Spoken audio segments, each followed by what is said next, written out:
So this is the indicators. So you should be able to see it. You can click on it and make it bigger. And let's go. Let's try to make it as short as possible. Okay. All right. So the first indicator we always talk about is this adaptive indicator. This is shown here. By the way, I'm always showing this purple line that is basically how long the power laws being right uh, since basically was discovered. I mean, I discovered power laws like in 2013 away, but then the one in time was discovered around this time in 2018. And so when people say, oh, we will see, well, we are already seeing all these, the general trend has been followed pretty closely by Bitcoin. We think that they will continue to be followed in the future. But what this does, and everybody should have this one, it's a slightly different one from what you see normally. Um, actually, Sander wrote a version for Caspa where you can switch it on and off. Maybe we should do that too here, where you can switch the adaptive one versus the fixed slope one. And they are pretty close. The main idea is here that we update the slope basically every single time, every single day. Everything is done in days.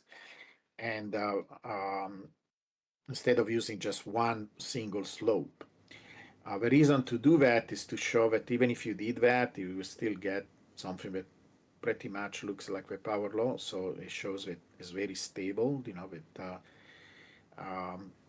doesn't matter what is the value of a slope. They're all very close, even if you did it every single day. Um, but other indicators like S to F would not be able to do it because um, they need to update the entire thing, not just with slightly the slope to actually follow the price. Here, one value calculated relatively recently is pretty good, but the usefulness of doing it in this way, it's twofold. One, you can see what happened in the past, how close the adaptive power law is to the fixed one, if you wanted to compare them. Um, but the main advantage is that if you zoom in and you're looking at the recent activity, the idea of trying to adapt a little bit to the local price, so recalculating the slope according to what, giving a little bit more weight to what happens locally instead of just, the general trend. Um, and you zoom in, you see all these very interesting patterns where these lines, and these lines are nothing else than deviations from the trend, different deviations from the trend. And I think about 10% going down, all the way to where we get here, that is basically the support line. So it has to be probably less than 10% because by the time we are, no, by the time we are here, we are about 60%. And this is kind of like a floor that seems to be never violated. And so these lines, they form almost like support and resistance levels, that are pretty cool. Let's go a little bit closer. See the recent activity.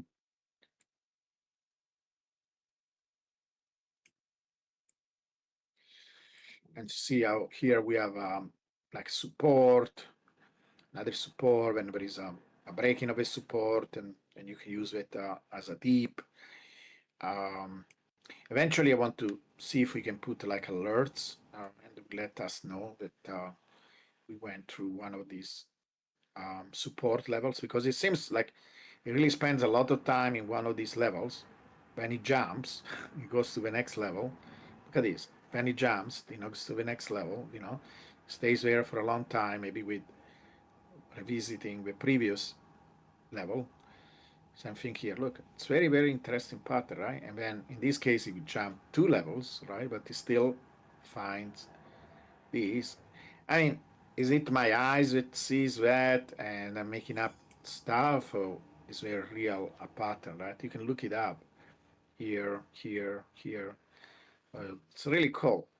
So even if we are trying to find a pattern with our eyes, it's still pretty useful, to indicate like basically what Bitcoin tends to do, right? The general idea you have to understand, right? If we say that statistically Bitcoin follows a power law, it needs to spend a lot of time doing power law things, So even if it is not the same slope, all these lines are basically sorry, not the same intercept, right? Because we are different levels.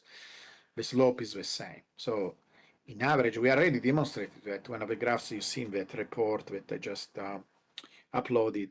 There is a graph where I measure the slope every day, and you can see, they are not all the same slope, right? The slope is about what, around, let's say around 6, right? To simplify, they are not all 6, but they make some kind of random distribution. It doesn't look like the usual bell curve; it's more like V-shaped. It's called the Laplace distribution. It's a different type of distribution, but it's symmetric, right? Like the bell curve. Um, and but the average of that. So imagine I measure, the change in price over a day, and it's always like one day, right? The time difference, one day, and then I calculate the slope. The slope will be the change in price, right? Using the logs, right? The change in price over the change in time. And if it was a perfect power law, that number should be the slope, right? Like 6. But it's not. It's a random number that can be smaller or bigger than 6. But guess what? The average is 6. It's really cool, right? So the power law, it's just in average. It's like, when you draw a line, that is an idealization, right? But the real data, it's in average. You follow the power law. It's really cool. And so that should be shown somewhere in the graph, and you can see it's because many times we just grow parallel to the power law, and then there are times where we change because we need to grow, but it's not going to do it all disorderly. It's doing it, okay, follow the power law, and okay, I'm leaving, I'm going back to the power law, I'm leaving. Here it was following this line, right? And then it went down. I was going down through this oscillation. So this kind of seems like a little bit of an exception. I don't know if he's finding this yellow line as some kind of resistance. I don't know. We will have to see. But it does a lot of these things. So it's kind of interesting, and that I will say it's the main application of doing it adaptive in this way.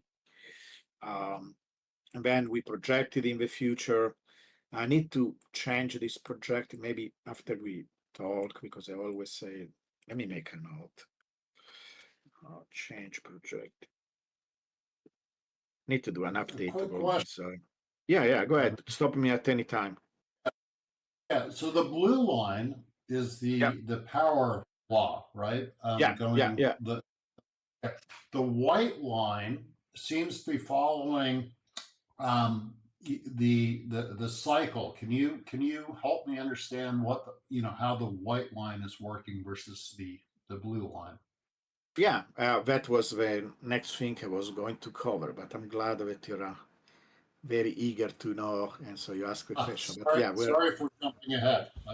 no, no, no, no, no. Interrupt me at every moment. I'd rather make it a dialogue. Yeah, so we're going to introduce this in a second. So I'm extending all these lines. I was talking to you about this projected.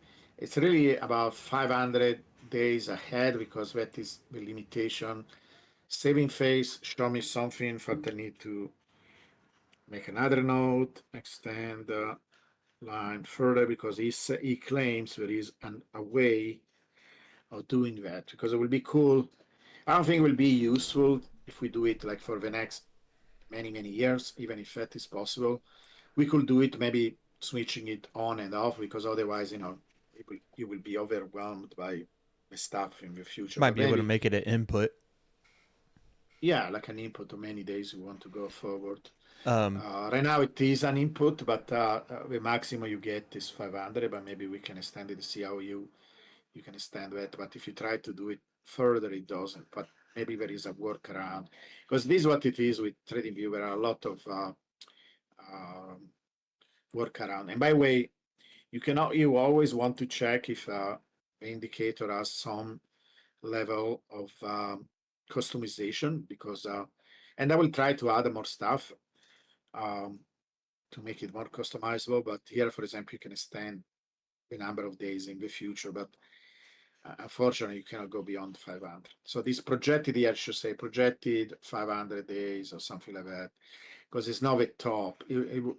I started like that because before we reach the peak, um, it was just like coming here, so it was obvious it was not the peak. Now many people get confused and think that is the peak. So, and they should make then probably like a number should show a number that represents the top and another what happens 500 that's ahead. What will really be useful, see here I put the top, but I wrote this by hand instead it should calculate it automatically. In your version, you don't have a top, you have like, it's close enough where it didn't go yet down, but it's basically this point, it's not this point. This point is more like 200,000. What will be useful instead will be projecting this where we go when we go back, right? When we go, actually should be more like this. We should go kind of there after 1 year. So it should go back after 1 year. Um, yeah, the white line. So first of all, okay, here you have this little line here that is like a moving average because it allows you also to do like a moving average if you're interested in having a moving average. Well, this is the old one.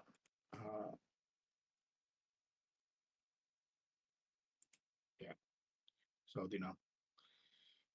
um, I don't think the second one actually exists. It's just the first one, but we could add another moving average so we can look at. Um, there is a suggestion channel that I am behind with, but if you have suggestion, we can put it there. And I start to make a list of all the best suggestion and fat saving face. If you ever want to help me with that, like select the best suggestions, and send yeah, it to me I that. one that I was really interested in was actually using the Bitcoin spiral indicator and Uh-huh. making a bar color option, but I just went ahead and made it. So you can feel free to Oh, use it very if good. it follows it Oh yeah, would be close enough, fantastic. and then it's like You actually like it to have better like a bar. Okay, I see. Very yeah. cool. So Yeah, you could let's use the update it that way. hours, you know what I mean, and change the color by hour. And if you want to change it the Yeah. colors by year, you just select 12 of the Oh, very, color. very nice. Yeah. Yeah, we'll look it up.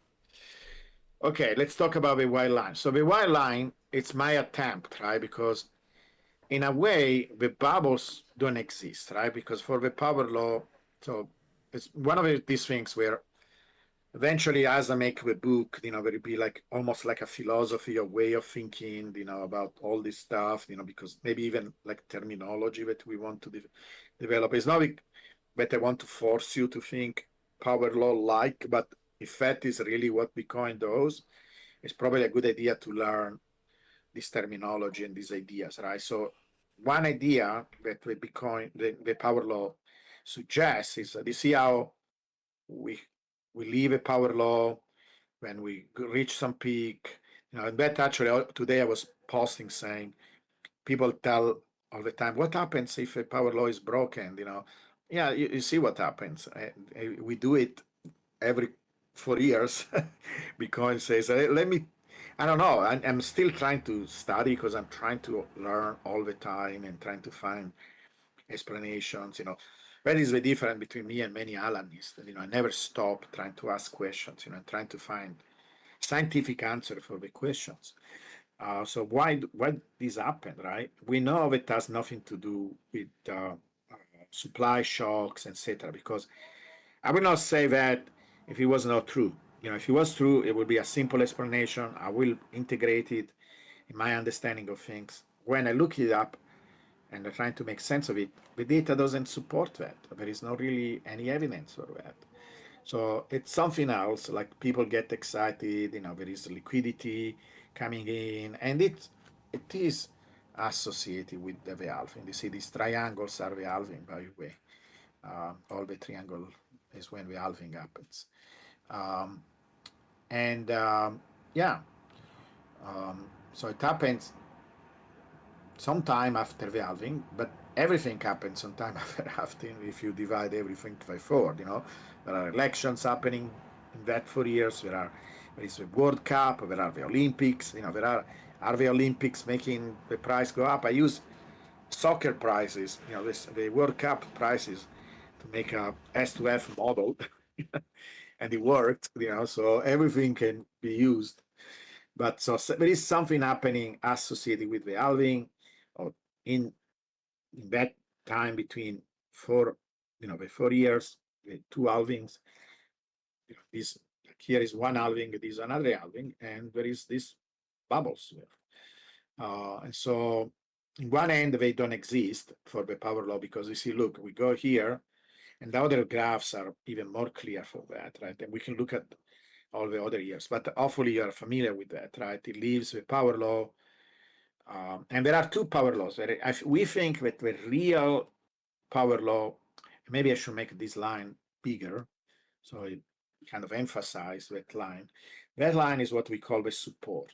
So if you go down about 60% from the trend, there is these lines that seems never broken. In fact, even during COVID, you see how we arrive there and then we bounce off from it. This is COVID, by the way. And so it looks like all the bottoms seem to be aligned there. Events like these seem never to go down. So we start to accumulate evidence that where we think that has to do with the cost of production of Bitcoin. So it's actually a very physical, real world barrier that is created by Bitcoin having being a proof of work system. So it's different from other assets. So it has this growth that is like social network type, but then it has also these aspects that come from the physical world and having energy involved in the system. It's really cool. This is why people need to start to leave these stupid ideas about scarcity and things like that. Try to understand how Bitcoin really works. So this line is a very powerful line that we seem never violate, and it's supposed to be about 60% from the trend. So there is that point that you can think, oh, which bubbles? The bubble disappear, right? So if you're interested in the long-term trend, the straight line, this is why the straight line does a good job, right? If a bubble didn't disappear, then you will not have such a nice straight line in the log graph. But they do exist, and they are part of the. If you go on another level, they do exist, right? You have to recognize them as a part of how Bitcoin behaves. And we actually, our entire idea of using this indicator is that we want to identify these stops because we want to do different things. Different people will do different things. Some of us are going to sell partially, because we want to go back and buy at the bottom. Some of us want to do some kind of weighted ECA. Actually, you can do both if you wanted. So the bubble do exist, and you can use this volatility associated with the bubbles. You could even try to maybe short, when we know that we are going down and we have a lot of confluence, that we are in this region. So the entire idea is that we use these indicators where everything becomes clear, because I enter the Bitcoin world, now it's almost like 13 years ago, in 2012. And before understanding all these, the fact that we are following a general path, that there are these cycles, it was like blind. It's like, what is going on? Oh, Bitcoin seems to go crazy. Okay, maybe now it's this is going to happen forever.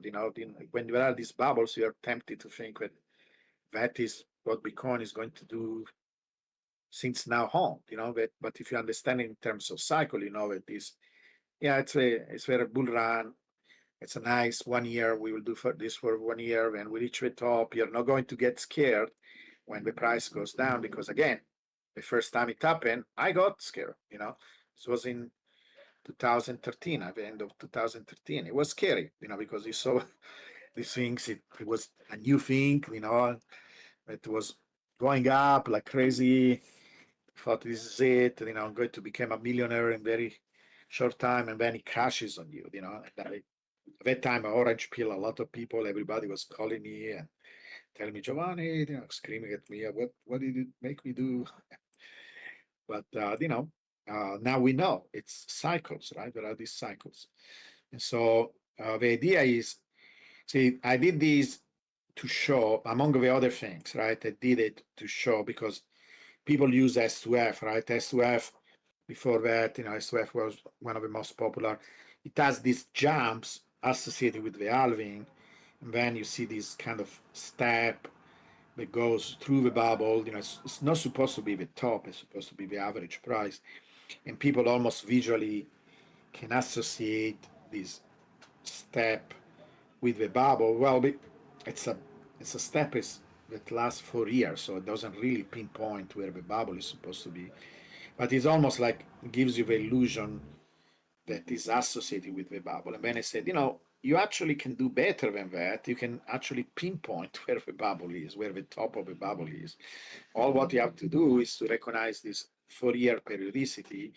So don't even forget about the halving, because the distance between these two things is not always the same. Use the tops. So in our approach, we use the tops, align some kind of a sine wave to the tops, and then because of the regularity of the cycles, this top should be all aligned, and you can see that is the case. So I wrote an equation. The beauty of this is actually you can write an equation. We're trying to do as much as possible through equations. See here, this top, they're all aligned. And so I write an equation which is basically like a sine wave. And now we can do better because now we know this is an exponential, so we can make the shape of these sine waves more pointed. But right now it's minor point. And you learn things like, for example, many people are still confused because they have these stories, right? That these are not coherent. I don't know of any other coherent theory like ours that explains all the aspects, right? So, for example, there is still a lot of confusion about what this top here represented. Some people think that was the top, and so they come up with wrong conclusion, like the length of a cycle was shortened, and they make an entire philosophy of Bitcoin about that. Maybe all the cycles are going to be shorter and shorter. There is no evidence for that. The evidence points that they are very regular, they last the same amount of time. We did a lot of studies about that, and you can see it from here that even if we had this early bubble, and maybe it was created by the COVID stimulus, the fact that there was a lot of liquidity around, but then the price corrected, or what? It still had a second bubble there, right? That we think is the real bubble, where the real bubble was supposed to happen. So looking at things through this story, through this coherent story that is not an hand wave story, is based on all the data we observe, you have a much better understanding, and eventually maybe we can write it down, all the ideas, like the cycles are correct. Now with the next cycle, we will have more information, so we can make this story even more coherent, maybe verified. But the idea is that the bubbles repeat themselves in a very consistent way. And so this white curve tries to do this thing, right? It follows the general path. It's like, think about like modules, right? You have a first module that is the general trend, and then you say, well, let me add this module, right? We do that often in physics, like when we describe, imagine I'm describing the trajectory of a projectile, right? Of a artillery shot that I'm trying to model to learn how to hit a target far away, right? And that actually they do that because these are these computerized systems. So they use all equations, right? Equation from physics. They know the trajectory, they know the speed of a bullet when it comes out, the angle at which they have to change the angle, right? So they know that we have this target or this distance. They say, okay, which angle should I shoot this projectile in such a way that it will arrive there? You will be tempted to do this, like if you are in a elementary physics class, we teach you how to do that actually, with this one time I even asked my student to do like an animation where there was a little tank that was moving using MATLAB, was moving slowly, like almost like a little video game, using all these physics equations. Like the tank was moving slowly, and so you had to consider the fact that the target was actually moving. Maybe you had like some drone. Or, at that time, we didn't have drones. I thought, there is an airplane taking pictures or something, but drones will be perfect. And now they are, like, I don't know if you saw some of these videos from the war, in Ukraine. They are crazy with these drones. They're so precise, but they send all this information, right? So imagine I don't include air friction, I don't include the wind, I don't include the motion of a target. I will be off, right? So same thing here, right? If we don't include all these things like the fact that there are these cycles, etc., we will not be able to do it. So it's basically we start with the general trend, then we add the periodicity of the bubble, and here we add as another module the fact that there is this deviation when we are not in the bubble and we go down all the way to this 60%. So it has, and there is one more component. So it has three components, right? The fact that there are bubbles. Well, starting with the power law, 1, 2, there are bubbles. 3, there is a bottom. And 4th is that the size of these peaks can also be calculated because we found a pattern. Now we will have to see if this pattern also holds, because as you add all these components, we are going away from the power law. The power law really doesn't per se doesn't say anything about the size, but you can use the power law to measure the size, because once you have a trend, then you can describe everything relatively to the trend. So you can measure the distance from the power law and see. I was very surprised. I wrote an entire article on that because there were people making some claims. There was some kind of a pattern if you went from the bottom to the top, and there was a guy then call it the 5.2 theory or something. It's not really a theory; it's like a kind of observation. But then he actually came to a wrong conclusion. He found, he observed that there was some kind of regularity, but he didn't do it in the right way. But if you do it in the correct way, that is measuring you can measure it from the support, you can measure it from the central line, but if you measure all these distances and then you plot them in a semi-log graph or log linear graph, so not a log graph, but log linear, you see they are like in a straight line. It is crazy. The top, right? You measure the deviations from the top. And that straight line means, because you did it in a log linear graph, it is like an exponential decay. And why it's so precise, I have no clue. I don't know why it's so precise. Because it's so weird, right? This is like the power law, we can find explanation, through the adoption, through different iteration mechanisms. But why the top, that it should be all driven by FOMO? Going down, you kind of expect it because you will think that has to do with how big of how much liquidity you will need to move the market cap. So if it is a small market cap, it's much easier. You don't need a much liquidity to push it up, right? But with a larger and larger market caps, you would need more and more liquidity. And there is certain liquidity in the world. This is what it is. And so the response of of these peaks is going to be smaller and smaller. It kind of makes sense, right? But why you will think that, okay, but it's still a lot of noise, right? The other one, but they don't follow a very precise pattern, but they do, you know. Now it's only 3 points, so we have to be careful because, I mean, we can include also the first one that was the big bubble that happened before the halving.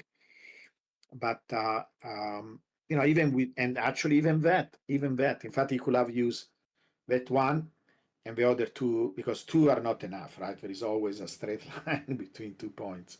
You need to have at least three, right? You can never determine a pattern from 2 points, right? Because what can you do? No, it's impossible, right? But you have 3 points, you can, that is the minimum.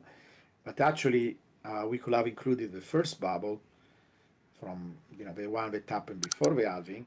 Then they go down in exponential. Even that one follows the pattern, that is crazy because this these three, they don't seem to have much to do with the first one, because the first one happened before the halving, you know, seems kind of a oddball, but actually at the time between them, it's less, you know, than the usual 4 years. But if you account for that, and then you put it at the right spot in that diagram that I described, right, with how much time is passed and the height, the distance from the power law, even that follow on this exponential decay. It is absurd. So you could have used that one to predict this bubble, and this bubble prediction was within like $5,000, $10,000 max, I think, of where the peak really was. So it's really amazing. So now we are trying to do the same, where we use these 4 data points to predict the 5th one, this one. And if you do that, you get you extend the exponential decay. So that, just to give you an idea, like was a deviation of 1,500% for the first bubble, then it went down to 1,050, then it went down 400, something like that, some particular pattern that is very, very regular. And this one is supposed to be only 80% from the trend. So the way we calculate it, we extended this line all the way to where the top is supposed to be, because remember, it happens all the time 4 years away. We extend it over there to the right location. Then we say, okay, what is the value of the trend there? Multiply, add 80% to that, not quite doubling it, and you get about 100,000. This is how we make this projection. So it's all based on this idea that the pattern will continue, and not just the trend of the power law, but also this exponential decay. Some people are confused and we think that that is part of the power law theory. Is not. It's an extension. It's like you are using the power law to find patterns, like the deviations, and then you're making some conclusion. But it's much weaker conclusion, right? So it's possible that we go much higher. I draw here some couple of lines. We need to go all the way there to go to 500,000 in this relatively short amount of time. And now, of course, other things can happen. Maybe the cycle lasts longer, etc. I doubt, because I say that I go in this order in terms of what I consider possible and likely. I think the power law is probably close to 90%, and I'm trying to be conservative. And one day we can do more formal calculation using the data, but the bubbles, I will say, the periodicity of the bubbles, the fact that we have bubbles that will happen in a certain fashion, I will say that is close to 70. The height of the bubble themselves is more like, I would say, 55 or something, like that is all what we have, and we're trying to make sense of it, and that is the closest we can count, right?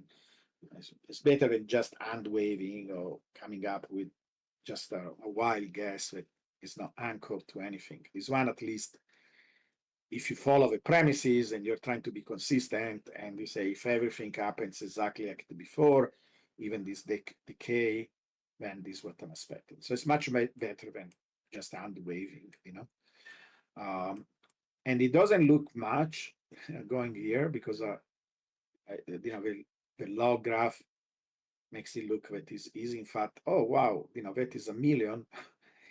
It's steep. We know, we need to go all the way there for a million or there for a 500.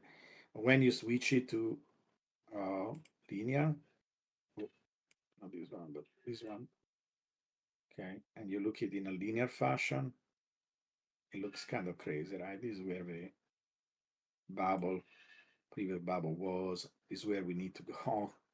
It sounds already crazy, right? When you do it linearly.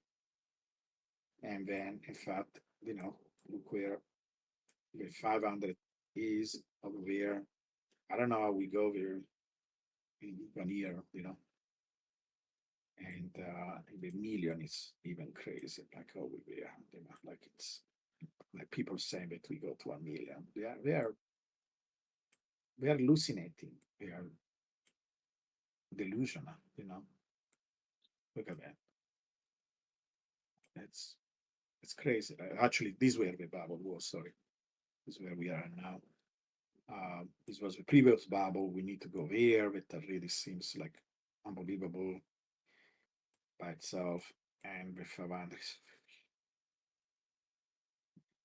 the million is over there. Like, let's see if we can see it all in the same graph. Okay. The bubble was there. We need to go over there. Like, what the heck? Anyway, so this is this kind of make it's all for that for this particular indicator.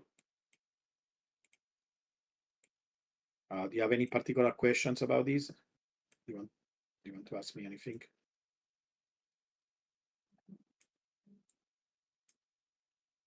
All right. Let's go to the next one.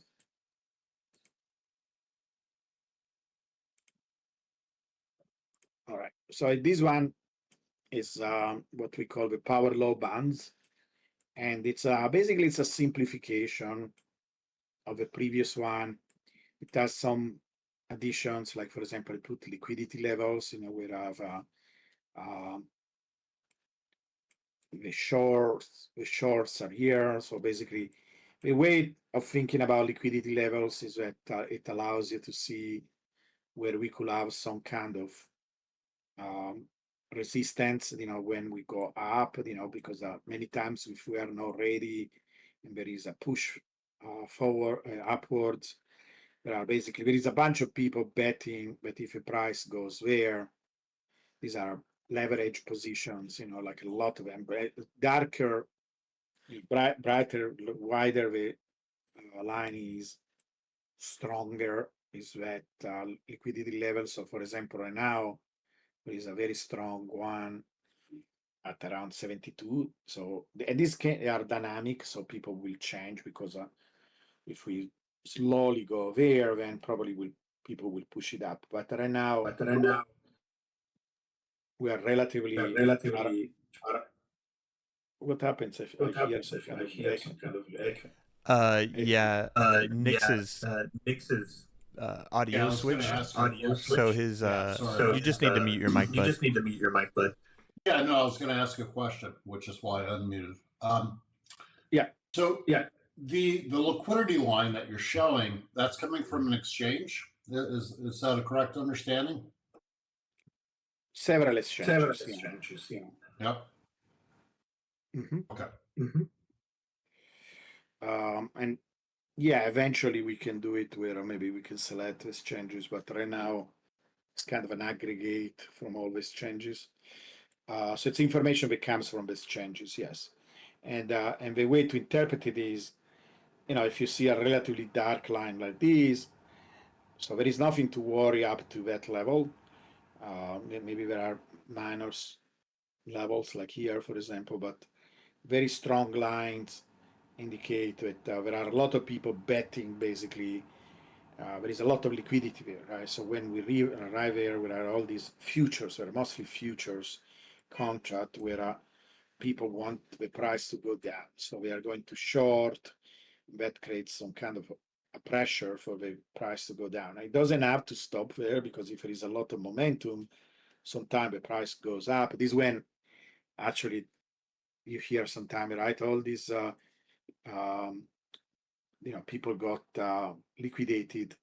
That means that, they didn't have enough money to support this position because then, they're going to lose money as the price goes up. It could correct over there and then crash, and they will still make money. But if you don't have, if you don't have some kind of collateral, because basically you're getting in bigger and bigger debt as you go here, and the exchange wants to see that you have a collateral to cover that position. If you're not covered, they are going to close it for you. So otherwise they will have to absorb the loss, right?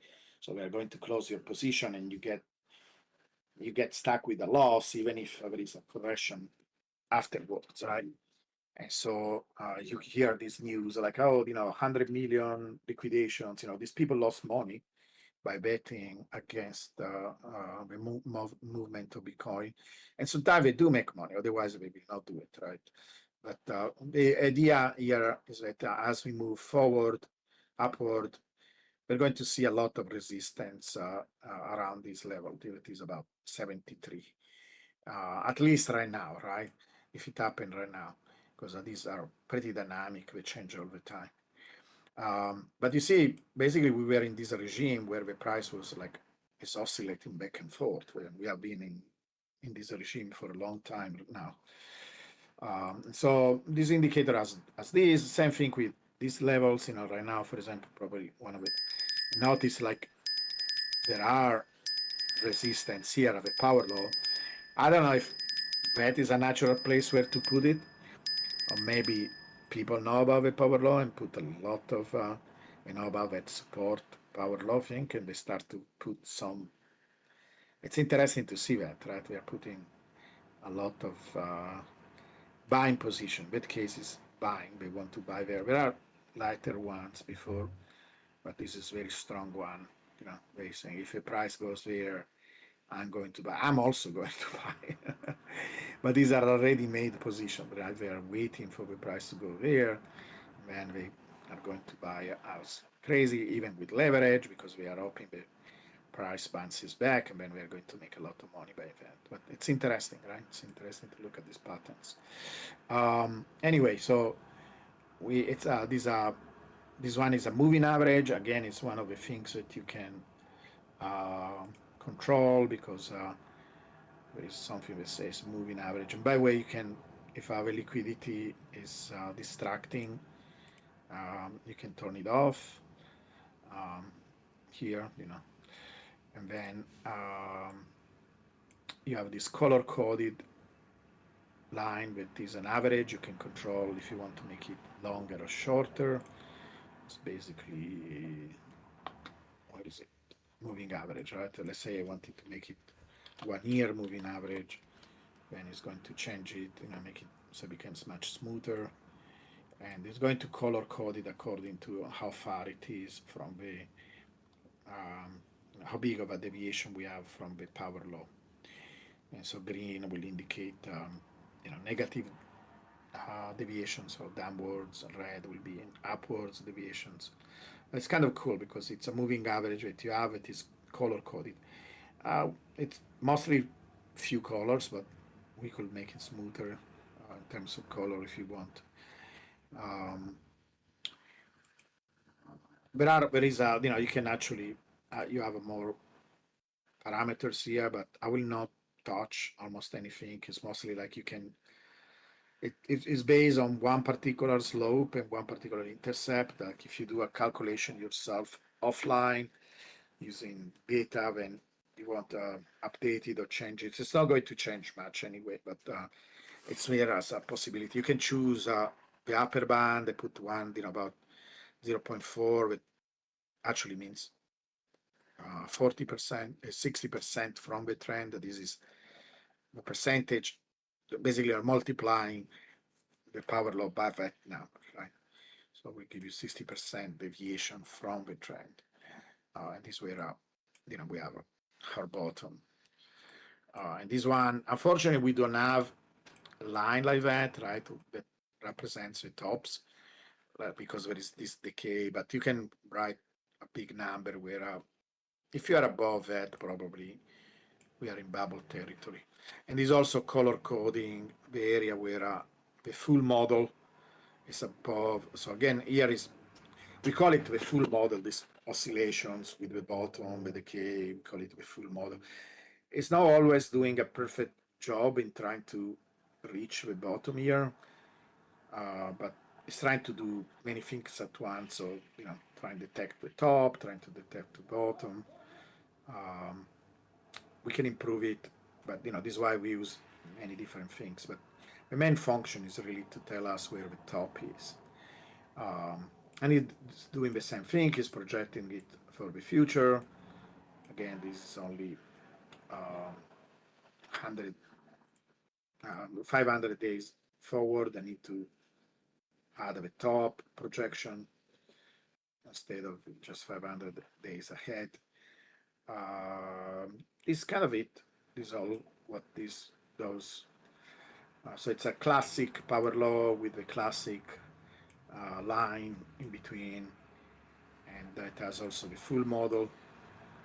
I don't know, can you switch the full model if you wanted to? Not right now, but maybe, yeah, when you choose a different color in theory, you could switch it here, but we should make it a function where if you don't want to see the full model, you can switch it on and off. All right, let's go. Any question about this? So let's go to the next one. It's our clock. So these give us like an idea of it, different seasons, different times. So we have this kind of our own terminology, right? We have, first of all, what this clock is basically, maybe you have seen it in my post. It's an idea that I got inspired by what is called this analyst called the rational root. So he was the first one thinking to put the price of Bitcoin in what is called a polar coordinate. It is done all the time.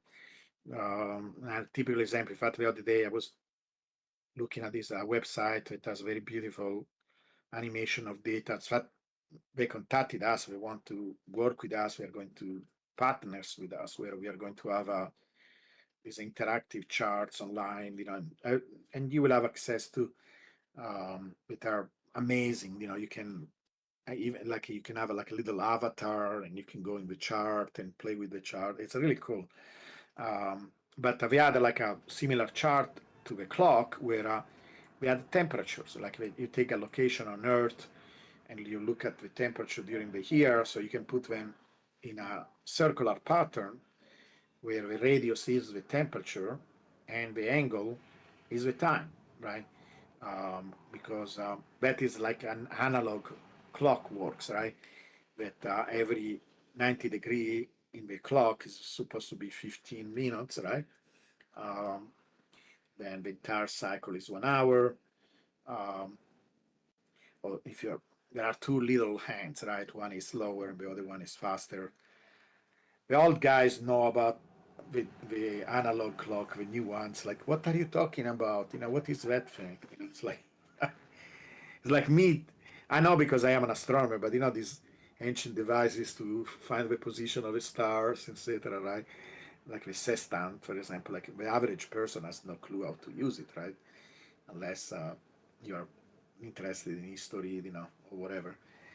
Same thing with the digital clock. It's really ridiculous, but um, yeah, what is the idea though, right? That there is like a hand that is supposed to indicate where we are in this circle, and so you can do it with any data, right? And put it in a clock like that. Anything it's done often when you want to show seasonalities, like temperature is a perfect quantity like that. It will not make sense with other things that don't repeat over time, right? So if you have anything that is periodic and has some kind of periodicity, when you can represent it in that way. In science, we play with the data all the time. We try to represent it in a different way that allows you to understand the patterns.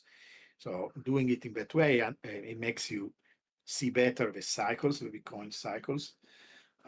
If you do it with temperature, the natural period that you want to look, because you have to have like a period in mind. You can test different ones if you don't have a period in time, but usually, and then maybe the map will show you there is a period. But usually you start with a period that seems natural, like for the temperature is 1 year, right? Because you go through all the seasons, and every summer the temperature should be close enough. What is happening with that graph online that I was watching is that it becomes actually, it looks like more like a spiral right now because the temperature is growing locally, over time. Um, Basically, we were trying to make a case that temperatures are going up, right? If it is humans or not humans, it is another issue, but they do go up. So it's a perfect way to show that pattern. So the same thing with Bitcoin, where if you take the radius being the price, it makes these beautiful spirals because every time you go around, the price is higher and higher. So it's not a circle. Otherwise, it would be just a circle, right? If the price was always the same, but became a bigger, bigger, bigger. It looks like a spiral. So, but it's kind of, we do have that. Let me show you. Somebody did like this company did. It's called Luxalgo. Somebody showed me how to do it, um, and gave me the algo. Not for this, but actually for planets. It's kind of crazy. Do I have the planets? Because I want to show you. It's so cool. I lost the planets. I will show you the planets another time. But I have a graph where you can this guy actually put it in terms of planets. Like he can tell you where the planets are at any particular time. I lost that graph. What happened? By the way, planets. Huh. Maybe I have it somewhere. Let me see. Just too many things.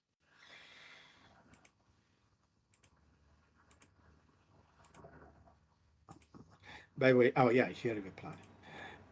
By the way, you can. There is also a way of showing Bitcoin in TradingView as a straight line, that usually is not easy because it has only the logarithm on the y-axis, doesn't have a logarithm on the x-axis, but there are ways, clever ways of working around that and then showing this. Look at this, how beautiful it is, right? Straight line. I will try to learn it, how to do it, and then we can add it to the indicators. We'll have longer and longer list of things, but this is really cool, to see how nice of a straight line we have, right? Right now we don't have that as an option, but technically can be done. I don't have access to the algo. They work with us and they made it available, but I'm not going to ask you to pay. Like there are some people that pay for this independently, but I would like you to have access without paying twice, right? So I'm going to work on this. But this is this one. This one is the circular one. So this is the clock, right? So you represent it in this way. Imagine this were temperature in a certain location. This will be the summer where you have the highest temperature. You'll have 6 months later, when it's winter, you have the lower. In our case, the lowest is actually 3. It's not 6 months later. It's here. It takes usually 1 year. So it takes 1 year to go up. So here, at nine is when the bull starts, because usually the bull lasts 1 year. So we go up for 1 year at 9. And this 9, you see how this is the end of the clock. This is where we are right now. We need to go there, and there is November. It's when November will come. So around November or December, kind of the end of the year, when the hand goes there, this is when the bull will start. Then go up for 1 year, like very fast, like exponentially, and then we go down for 1 year. See how everything is so regular, so precise. So I hope that Bitcoin continues to do that. You see how all the peaks are here. So this is the top, that is 12, this by our conventions. And all the tops, because this was the top for the first cycle, this was the top for the second cycle, this was the top for the third cycle. You see the blue line here represents, so this is what we do differently from the rational root, that is we add the two models. The red one is the simple model, basically the straight line, and then this one is the full model. You see how the full model actually goes through the top here, goes through the top, goes through the top, because it's trying to do that. But it's kind of cool, right? Because they both look like spirals, but the full model look like a little bit like stretch spiral, because you see how here is above a red line and here is below the red line at 3, right? Below, below, below, and all these are the bottoms, bottom, bottom, bottom, you know. So it does a very good job in getting both the tops and the bottoms. And then, I mean, this is significant in the sense that it's basically 1 year after the cycle, sorry, after the bottom, and then there is 1 year to the bull. So we mark it as 6, you know, we call it a transition from bear to bull, because, you know, kind of, it's not really bear, because the bear really is the only bear that we have is this year when we go down from this very high peak. Here we still go up, but, you know, it's basically like saying, okay, we left the bear behind, or the bottom behind, and we are ready for the cool stuff. Usually see all these are the halving. So in this quadrant here, between 6 and 9 is where the halvings are. Here, they are never perfect, because it's all based on block, right? This one is like based on human time, and this one is based on blocks. So we are kind of in the same area, but not perfect, because the two are not perfectly aligned, right? The block can be longer, shorter. So it's never like perfectly aligned. They happen with slightly different times. So we rather work with human time, because it seems that the cycle respond more than that, than to the halving and to the block time. Any questions about this? So, okay, this is the clock, right? And the beauty of writing this, because all this is our equation, the blue and red line are equation, you can actually stand it, and, you know, so this where we expect to be when we reach the top. So this white line will move like blah, blah, blah, like this, and along, more or less along this blue line, then will be there, you know, somewhere here. So usually the tops happen between, let's say 10:30 all the way to 12. They seem to happen a little bit around 12, maybe like in average around 11, hour 11. It's a pretty cool graph, right?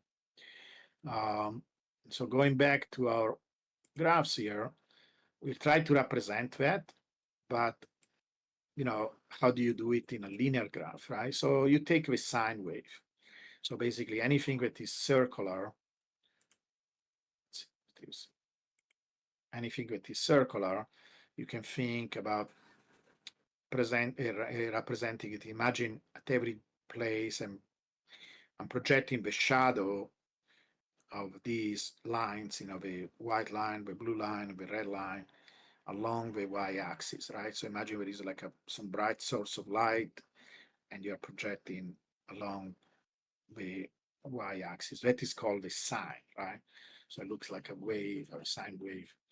And so it's basically it's a way of representing something that is circular into a linear graph, and this is what you're seeing here. So it's the height of these waves, and why they are, you know, if a wave should go down, right, became negative. So I kind of flipped it, so it's easier.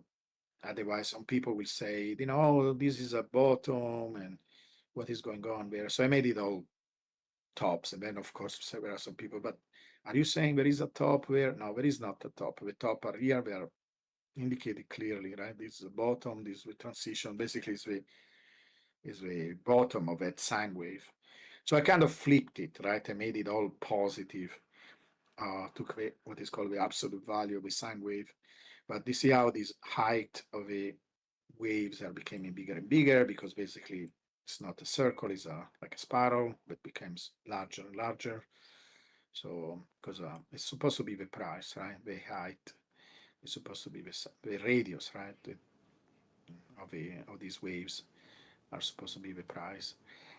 But you know, you can going back and forth and do this mental gymnastic. But the most useful part is, that basically is telling us where we are in the cycle, right? So, and remember, top here is not really the real top of it. It's more like kind of marking the season. It's like the top. You can imagine, okay, this is the season where the top happens, right? Because the real top happens more like 11. This is the end of that season, 12. 3, it's more aligned with where the bottom is, but because they kind of happen pretty much at 3. So here is where the 3 is. But again, think about these like seasons, spring, summer, whatever, right? So this is kind of a summer, this is the autumn, this is the winter, and spring. So interesting things happen around the top, the bottom. These are like least interesting, and the transition, right, to full to bull, because usually this is when the bull market starts.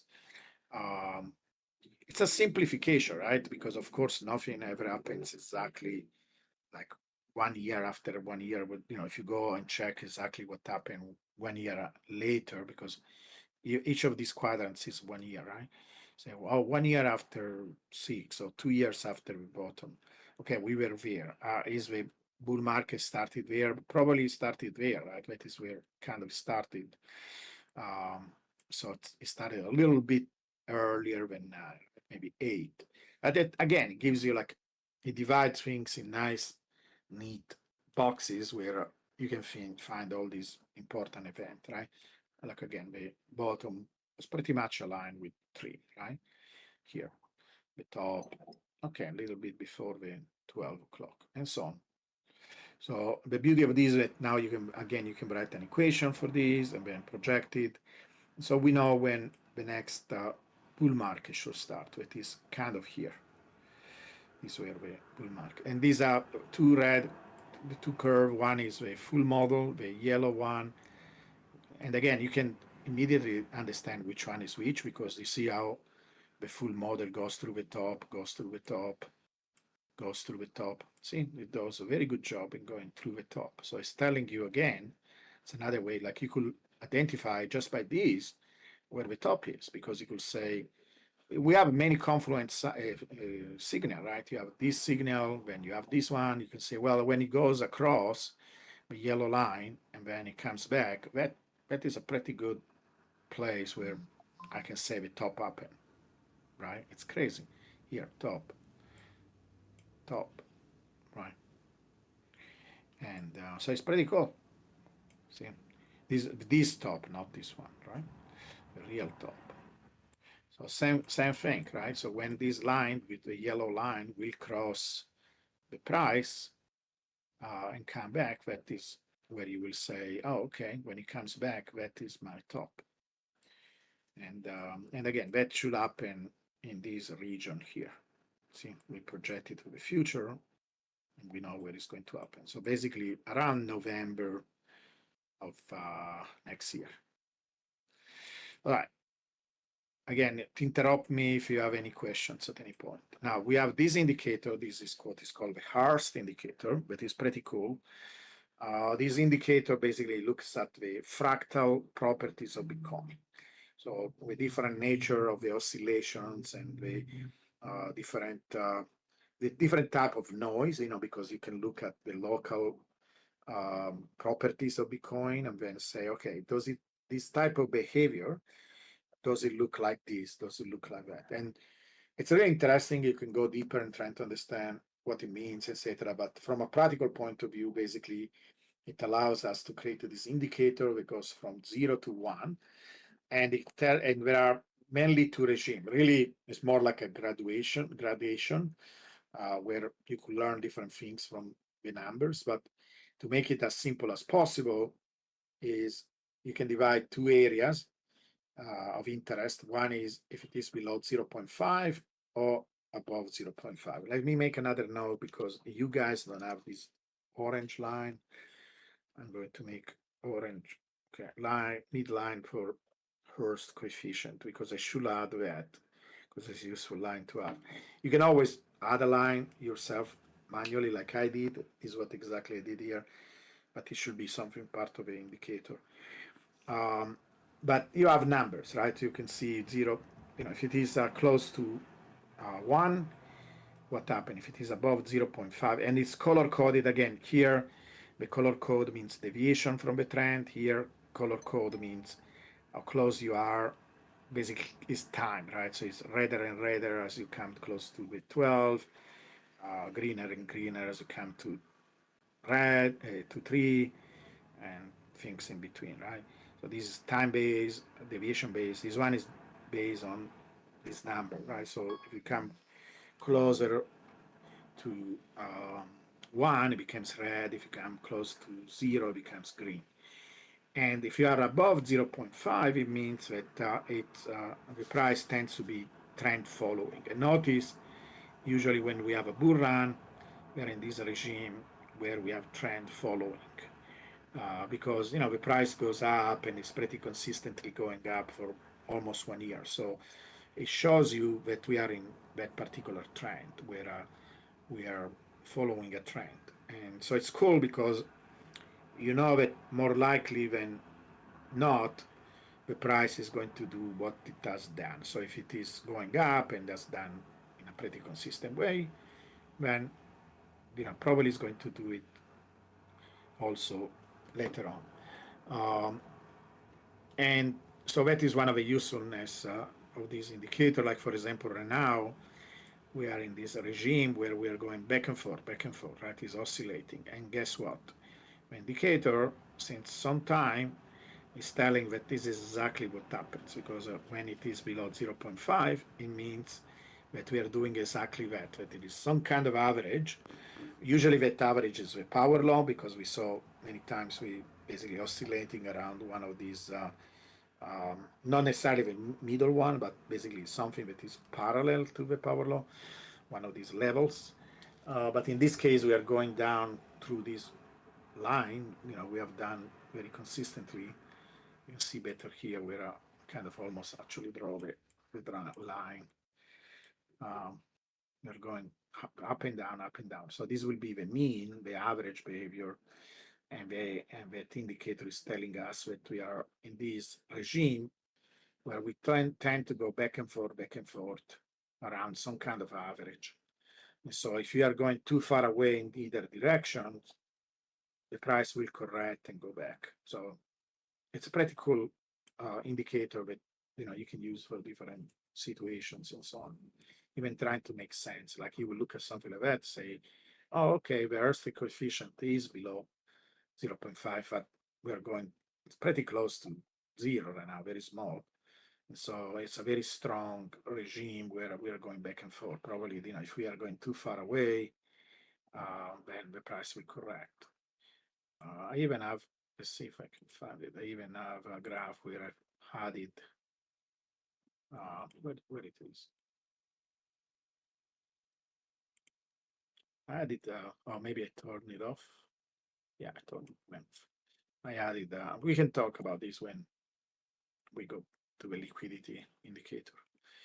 Anyway, so what this does, it's again another, usually these bottoms here are associated with some kind of local bottom, not necessarily total bottom, but some kind of a bottom is when we reach these smallest values. And then we have this indicator. So this indicator in general, this is the oscillator, is supposed to represent different deviations from the trend shown as an oscillator. So basically the trend is, so here we emphasize the trend, then you can still see the oscillations, but the trend is the main signal. And then here we take off the trend and see if there are oscillations around the trend, right? So in this indicator, I listed several ways to do so if you click here, you have different choices and you can explore them, but basically the main difference is if you go to this first one, it will show you the true deviations. And the main use is mostly, I will say, because you want to understand more about Bitcoin, like let's call it pedagogical, right? So basically you can see what I was telling you before, that the initial deviations were huge, very, very, very big. And it seems there is some kind of a pattern, right? There is some kind of a decay. And actually, when you measure it, it turns out it's a very precise decay. You can write an equation, actually. I don't know, because it sounds so weird, right? Because even that is regular. How is possible?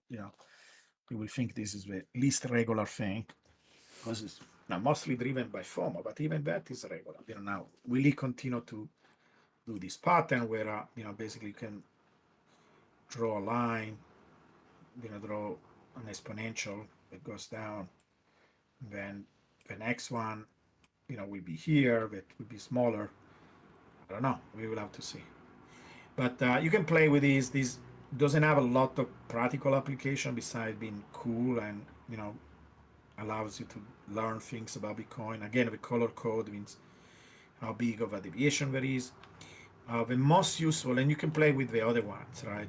They are basically different way of doing it. When I say relative to the trend, means taking the price minus the trend, divide by the trend. Relative to the price means you're taking the difference between price and trend, but then you divide by the trend.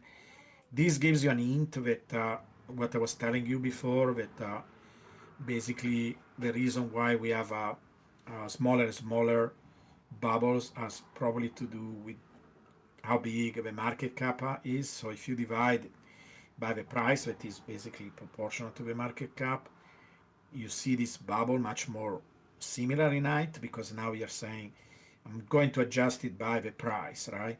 And now all of a sudden these huge big differences between the different bubbles is even the first one is reduced. They seem to be kind of the same height, right?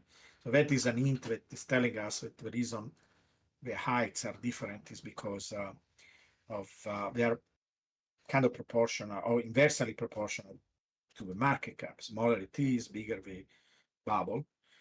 But when you adjust it for that, then the bubble starts to look like much more similar, right? But I don't like that kind of flatten out, and it's not really pinpointing too much. It helps, right? But so it's an interesting way of looking at it. And then there is like a compromise between the two, where I'm taking the mean between the price and the trend. And there's kind of a compromise between the two, where the bubbles now are much more normalized, kind of similar height, but not quite. And you can adjust that because actually not in this. No, yeah, you can adjust it. Like you can decide if you want to give more weight. So you're going to make it more pointing if this is big number, because it's relatively to the trend. So basically it's telling how much you want to give to the pointiness of the spikes, right? Versus like if you do it like this, 0.05 will give equal weight to the price and to the, I don't know, you can play with it yourself and see how that changes. But anyway, so it's interesting and it's useful, but really the most useful one is, and you can adjust it relatively to volatility, similar thing, because the volatility also goes down, and so it creates some kind of normalization, goes down over time. But really the coolest one is this one, because in this case, then we adjust it relatively to the decay itself. So basically we take off that decay that we observe, and see if it wasn't a perfect decay, that is another proof that the decay is so precise, because if you didn't have such a precise decay, you will not see such incredible normalization, right? Where every single bubble, where they look very, very different in the beginning, now they look all the same, all the same height. That shows that, because I use an equation. I use the equation of that decay. If a decay was not perfect, you will not get this nice normalization. But it's cool because now we have an indicator that goes from 0 to 100, and you know where you are relatively to that deviation. For every cycle right now, for example, we are more like we are not even 50%, so 43%. So will allow us to basically pinpoint where the tops are, where the bottoms are. Yeah, go ahead, ask your question. Yeah. This is really cool. Out of curiosity, I don't know TradingView very well, but I am curious just from what I'm seeing if you can automate a trading strategy or a hoodling strategy. So, for example, from what you're showing me, to go ahead and buy or place like an alert or a buy alert. If, for example, on this uh, decay adjusted one, if it drops below 10, and potentially even use the Hurst indicator to say if there's a change in the trend, right? Right. Um, can you do things like that with TradingView? Absolutely. Because yeah, turn off your microphone because Well, let otherwise me there be is in. an Yeah, sorry about that. Yeah, no problem. So in fact, actually, that gives me an idea. Let me write it down in my notes. We talk about these many times, but if I don't make a note, I'm not going to make it. So I'm going to write a note. Yeah, we can turn this very quickly in a strategy. In fact, I could do it. The main problem doing more and more indicators is that we need to go through this process where TradingView is approving, and sometimes it takes forever. Like for example, right now we have a MicroStrategy indicator is not approved yet. I don't know. They gave me some feedback. I need to change something, and then it takes some time, long time to get approved. But if I do it directly here, where you can switch between indicator and strategy, maybe that will allow us to. Can you do that? Because basically the code allows you to do an indicator on a strategy. Maybe we'll have to do a completely different indicator, but I mean, it will be the same indicator, but now will be a strategy. In the strategy, what you see now, you will like. I can give an example. Don't look at how good of a strategy this is, but just an example because here I was trying again something that I am working on. I'm far away from being anything close where. But here you see these are actually. This could be another indicator soon. I'm looking at the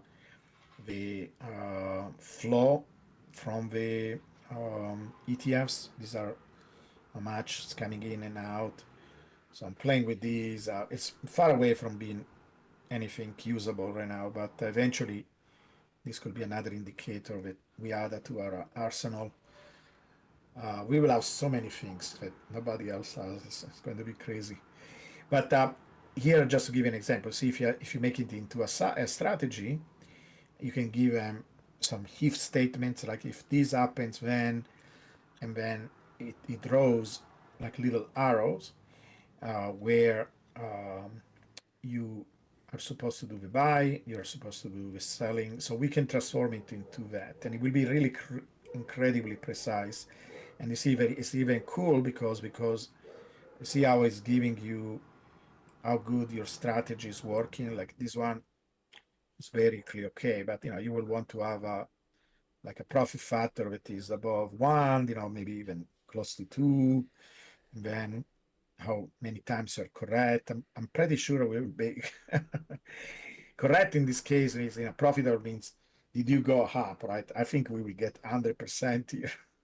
And the profit factor will be infinite because if you always win, like that takes a ratio how big is your wins relatively to your losses in percentage. Like a ratio. But it gives you actually the result of your strategy, how good you're doing. So I'm curious to do that. I did it with other things like where we put the top and bottom. I mean, actually, people were showing me that, and like we modified it to make it in strategies. Like, oh, we got 100%. Yeah, we can get close to 100%, right? But yeah, it would be cool because then this even tells you a list of trades, all the trades that we add if we do that strategy, the properties, different. It's really cool. The performance summary, how many Hey, times you won. my microphone better now? I was using my phone for the microphone instead of the computer, and I just turned that. Okay, no echo. Yeah, I don't hear any echo. Yeah, it's a Okay. lot better. It wasn't the microphone, it was just the speakers from the computer reverbing back through your microphone, and we could just Got it. hear ourselves talking, which is kind of hard to overtalk yourself. Yeah, no, I've been there. So my apologies. It was because of user error. I was having trying to make the audio better by having the phone. But nonetheless, it's resolved now. So Yeah. So yeah, we of course any of these can be transformed into a strategy, and we need to start to do that. It was not a super high priority because we are not close to one of these periods where we have to make this big decision. You could even make it where you said, once we go, like basically will be equivalent to a DCA approach where, you don't have to wait to go on a particular place. You could do it, hey, do a bunch of trades once we are above certain level, do it every few days. yeah, And that's 100% what I'd like to do. Basically, I've got my core like Bitcoin holdings, which I plan on holding forever. But then I've got capital I want to deploy for trying to up the amount of fiat to ultimately up the amount of Bitcoin I have. So yeah, that's really cool. I'm going to have to play around. I love the analytics and all the brain work that you've put into this. This is great. yeah, so that will be actually the right approach. I do exactly the same thing. I have a chunk of my, the majority of my Bitcoin in cold storage, and then I say, okay, how much I feel comfortable to play with, right? And people can be like 10%, 5%, 20%, and then um, you do things like this. And if you can multiply your holdings and then buy even more Bitcoin, the people that just do holding will not have this opportunity. And I think, given all the tools, all the thinking that we are putting, the fact we are helping each other, there is risk in everything. But this is really well calculated and well managed, because the most important thing about risk that you manage the risk, right? Because everything we do in life is risky, even crossing the street. But if you cross the street without looking left and right, it will be stupid, right? But usually you want to look left, right, and then you cross. We are trying to do the equivalent of that here, and it should be okay. And you can see, if things happen like it happened in the past, and we'll be very okay, because it's almost like surgical, where the bottoms are, where the tops are. It's really amazing. So we have a lot of tools like this. So if we switch to the liquidity, I created a model that is basically show the relationship between um, the global liquidity, and I took a bunch of factors. So right now it seems that liquidity goes a little bit down, but hopefully we'll recover. One thing that is probably a limitation of this approach is that I'm giving equal weight to all the different parameters. So I took different M1s from different nations. I took different banks, etc. So, and I put them, all of them together, and then I give them equal weight. And probably that is not the right approach, because certain things are more influential than others. It's rough. I don't think it's completely off, but we can improve it by giving the correct way to all of them. And there are mathematical ways of establishing, okay, the Fed, it's like 30%, when you look at the data, the influence of it. Because differently from other people, you will see other people showing the global liquidity, but usually they do it on top of it, like they compare it with the price of Bitcoin. It is okay, but our eyes is not very good in determining who is leading what, who is driving what, by how much. And here, this is what exactly I tried to do. I created a model that is the purple line, which is supposed to be how strong of a reaction Bitcoin has usually when the liquidity moves.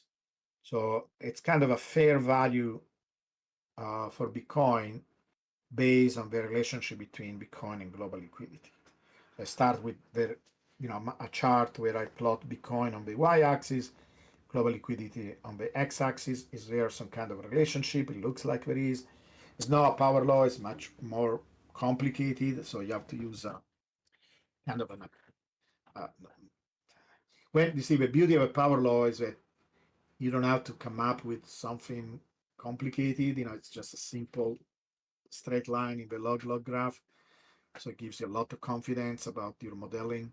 It's one of the things that many people don't have any clue of. They don't realize that actually the fact that it's a line, it makes it so much more reliable. But if you have something more complicated, you can still try to find a model, but you have to be very careful about the way, it could be that you're overfitting it, that it's not really continuing to do what you're saying is doing. It's much more risky in terms of projecting the future. But if we do it in a relatively short future, I think it's still very good, and we can update it as it goes.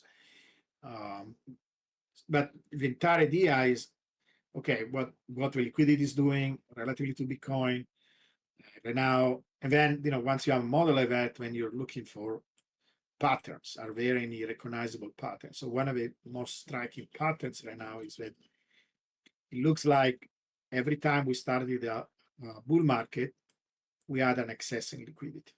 Like here, like the purple line is above the white line. I shaded in green to show that. And you can see that this also is here. This is also here. I'm curious about the oscillator you showed before. If I can, an analytic like that, you can visually see on here, but having that separate analytic comparing the liquidity and the purple line versus the treating the white line like you were on the other chart. Yeah. Meaning, yeah, something where you could. Yeah, we have an oscillator here, but maybe we should do the adjusted one because it's the most meaningful one. But the purple one, sorry, the white one here, because this is the oscillator in this way trend. So in this oscillator here, you see the one above. It is the difference between the purple and the white with this one. You can see the difference between. Now I do. And then this one, the blue line, represents the purple line relatively to the power law, and the yellow one is basically the first one that I show you, that is the oscillator that represents the price relatively to I think the trend. This what, maybe not. Oh, actually, this here, because this one is similar to this. I think I did it relatively to the price. So it's basically that price adjusted oscillator. We can do it. That is a good idea. We should plot instead of our best oscillator, which is the decay adjusted. So yeah, or people can select. We can make it a choice where people can select it from here. So right now, this one is the one relatively to the power law, and you can see how it aligns. So for example, let's just look at it. Here we had a spike of these, we had a spike there, we had a spike there, spike there. So they're kind of aligned. But this is the liquidity relatively to the power law. And you see one of the pattern is that it's always the peak for the liquidity comes always later. See here, later. So it seems to be kind of delayed. The peak comes later. So there is an early peak. So the peak for the price happens before the liquidity peak.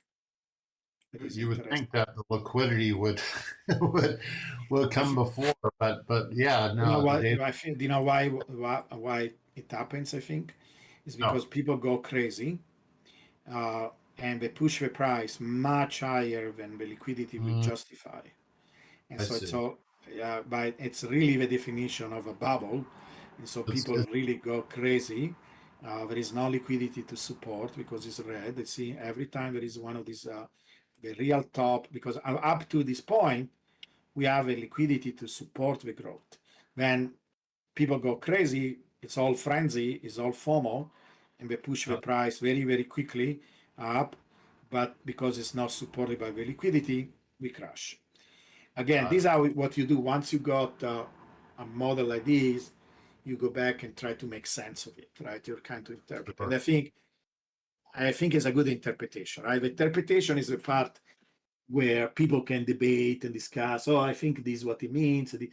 Once you have some data to discuss, and I don't ever see discussion like this on the Bitcoin X space, right? People taking the data, say, okay, this is what the data shows. Can we try to make sense of it? Right? And then different analysts we discuss and give their interpretation. I never see that. Like people make up all they make up stories just based on their imagination, and they don't have any data to back it up, or the data, the model that we make are completely absurd and they are some kind of mathematical mistake, or like S2F is like that. It's based on literally on a mathematical mistake, and then they come up with wrong conclusions. But this is what we're trying to do different, right? And hopefully, because now there are more of us. There is this brain trust, with Fred and other people joining. There is a finance professor that likes the power law. Sina, we are having more and more of us. We are trying to change a little bit the culture. But you see, does it make sense? It's actually pretty cool because it's another confirmation that this is a useful model because it's telling you, right? Oh yeah, it's all FOMO. Then of course it's going to crash. There is no the liquidity, right? And it's also supported by this showing that the liquidity cycle peaks later, while this one gets all frenzy and it peaks early. So it's an interesting patterns. And I added these that again is missing in your, so let me make one more note, add the owl cycle. So this owl guy he was also in one of our shows. We, we interviewed him, etc. No, I've This been is following for a few years. He's pretty good. if you know him, yeah, he came actually to our show. Did you see our show where he was there with us? I did, and I was really happy that you were connecting with him because I have a lot of respect for Michael. Yeah, me too. It seems to be one of the few analysts that actually makes sense, because I had argument with Fidelity, actually, finally Fidelity told me, oh, okay, we're going to listen to you.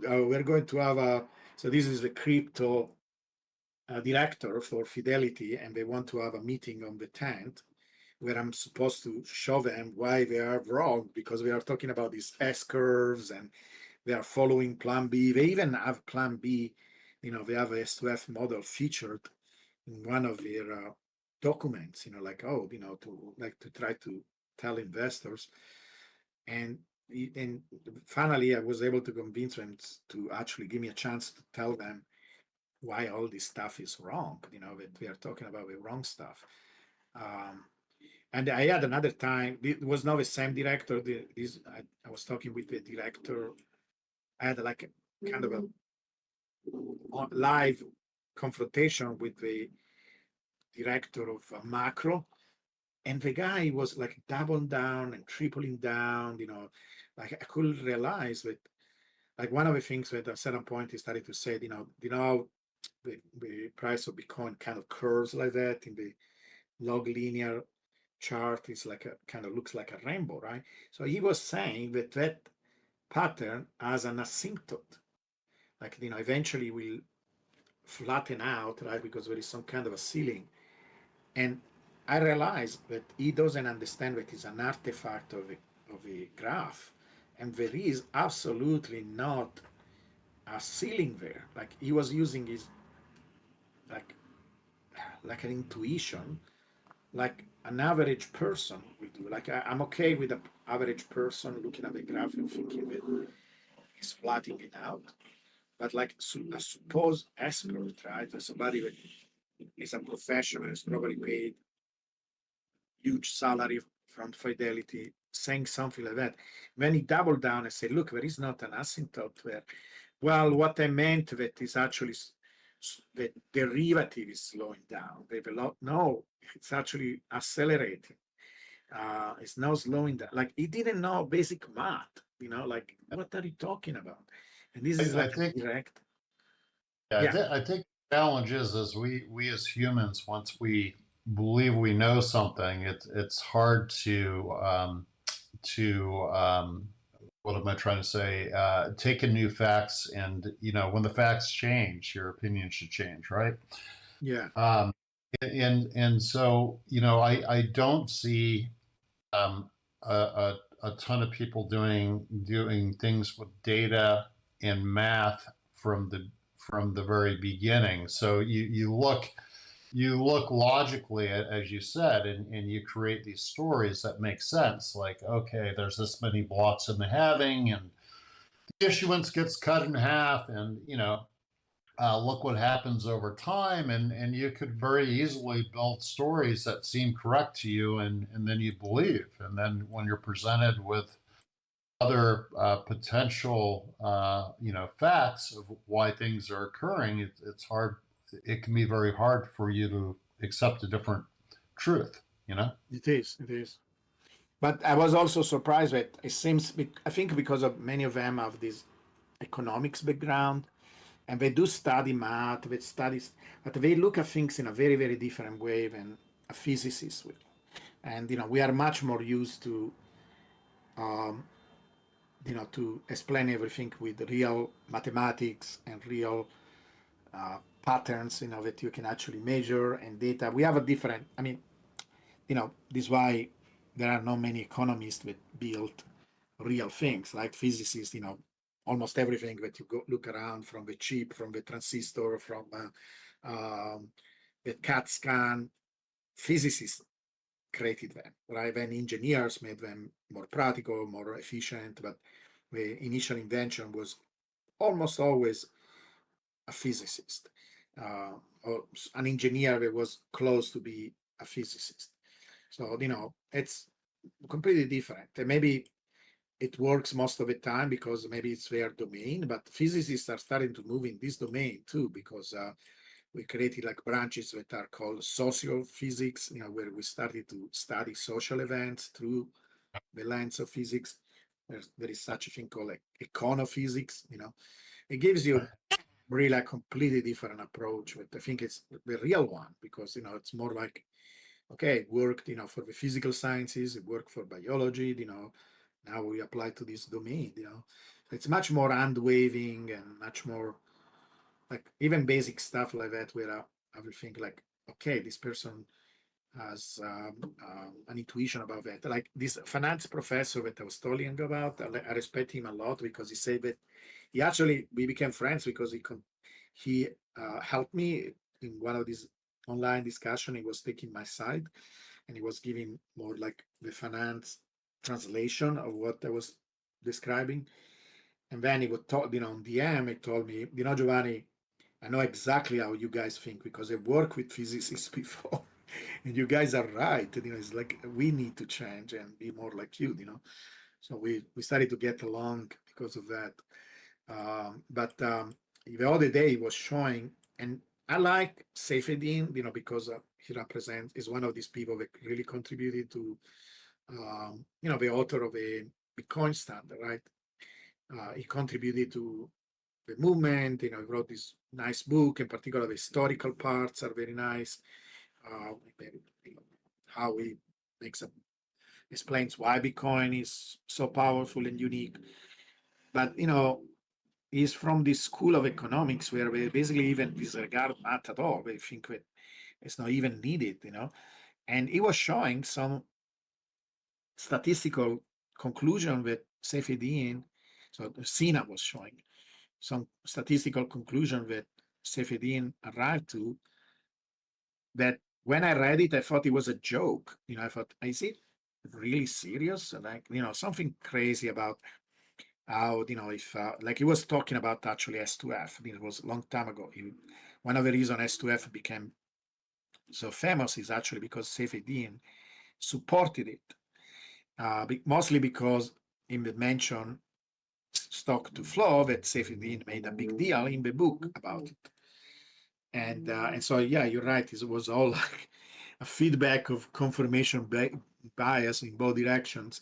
And he was making this crazy statistical argument. It was like, oh, if it's unlikely that S2F, it's due to chance because the price could have been anywhere. And then he may start to say, like this makes this calculation where is a 1 in 1 trillion or billion that could be by chance because it could be between this and this. Like, what are you talking about? It's like, it makes no sense. That argument makes absolutely no sense. It's not like what, like it's not even using the right tools. It's like a childish way of thinking about probabilities that, like, and this guy is supposed to be a PhD. Like, again, I'm not trying to put him down because he's such an influential and loved person in the community, but it was not even me criticizing, it was this financial professor. But yeah, I could see why, he was making a big deal about this. I say, like, if he was my students, I will try to tell him go back to college, because how did you pass? Like, it will not even possible be a quantitative financial person. Maybe there is like some type of finance people that don't even go through the real training. I don't get it. But anyway, let's go back to our indicator. So here we see, right, that if we apply this pattern and we think this pattern is meaningful, then we are waiting for something like that, where there is an excess in liquidity before we are ready for the bull market to start.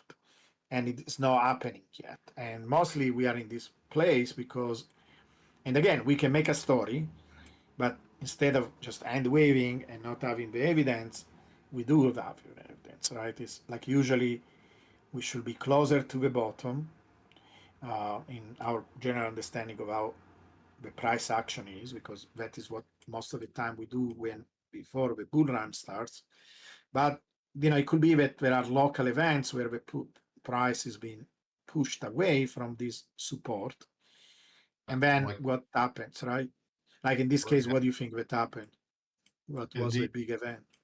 Yeah, my telling my own story, I would, I would again, without having the data, I would say there was a lot of, and I'm using the word liquidity, but not in the Michael Howell sense from the ETFs, right? There were Exactly. types It was enough for, instead of being global, it was local liquidity, right? It was very yeah, local instead of being very global because it didn't impact anything else than Bitcoin.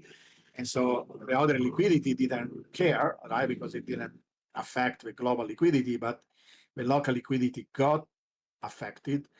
Plus, probably there was also a little bit of FOMO. There was a big yeah. injection of money and some FOMO, some retailer FOMO, and the two combined push the price up. But look what happened. We just barely crossed the power law, then it needed to be corrected.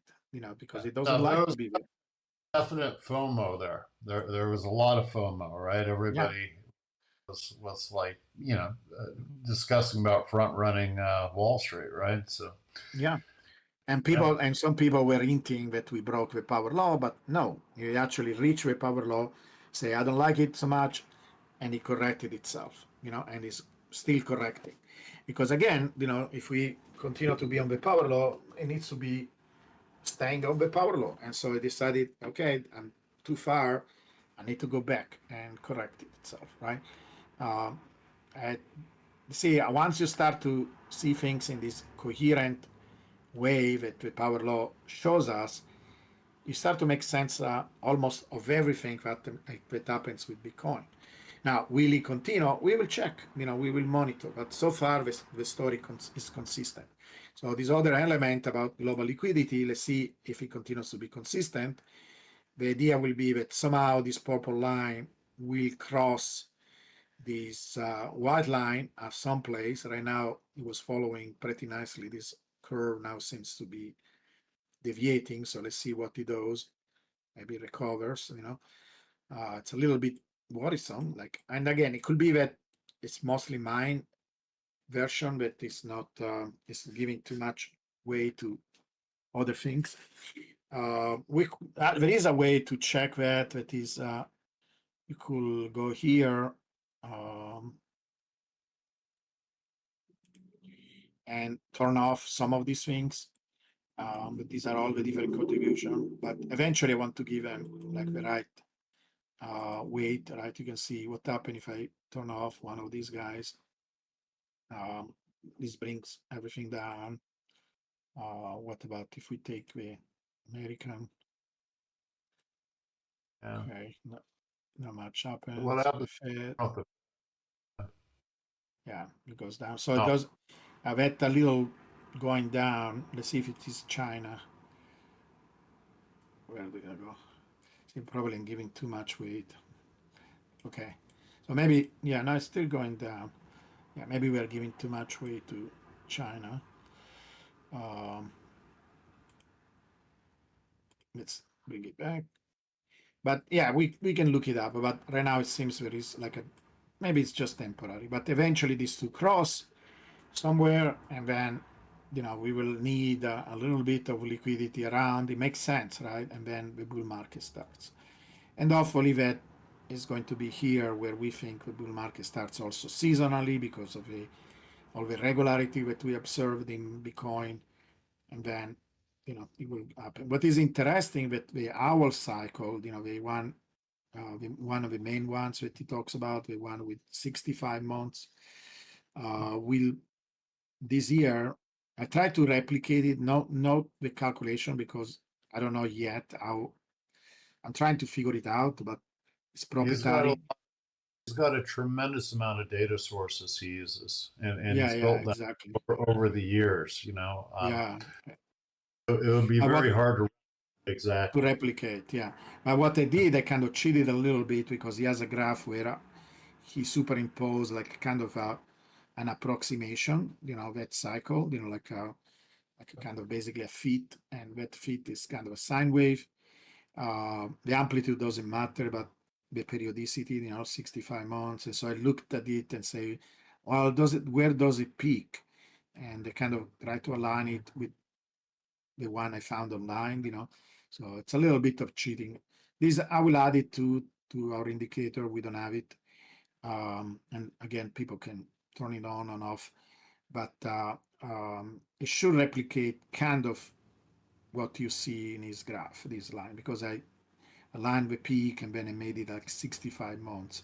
What is curious is that it's going to peak this time, and this is the first time with the Bitcoin cycle. So the two are going to be very aligned this particular cycle. So maybe that is very bullish, and maybe we'll push the price even higher than what we are projecting. So this what this indicator is. We have this other one that it's about returns. So I'm calculating the daily return. Return is price today over price yesterday. And so if it is above 1, and again, I need to make another note that is add to returns 1. Like we need a line that tell us where 1 is, and we don't have it. Because 1 will be where, if you are above 1, it's profitable. If you are below 1, it's not profitable. But somewhere here is where 1 is. The blue line, so the white line represents the average of the returns. And again, it's something that is customizable. You just click here, you go here, and you can choose how big of an average you have. Like right now, for example, we have 150 days, but we can make it longer, shorter. So it's basically the returns over a certain window. And you can see there are patterns, of course, where returns go up as we go through a bull run. They are very low, in fact, even below 1 because we are losing when at the bottom. But mostly we are above 1 because usually Bitcoin makes you go up. It is another demonstration, right? This way it's nice to have a one line here because you see over the days because of the gray line are the daily, right? So there are days where, of course, we have losses, right? These are the single daily returns. So there is a lot of variability. In fact, you will not even you will think that it's just noise, right? That there is no like a pattern. Um, you know, even during the bubbles, they became bigger, they kind of start to oscillate stronger. There is more variability there, but in general, looks like there is not a pattern at all. But once you start to average, you see there is a pattern. Most of the time, we are. Let's do this. Let's actually trend line. I'm going to add a trend line.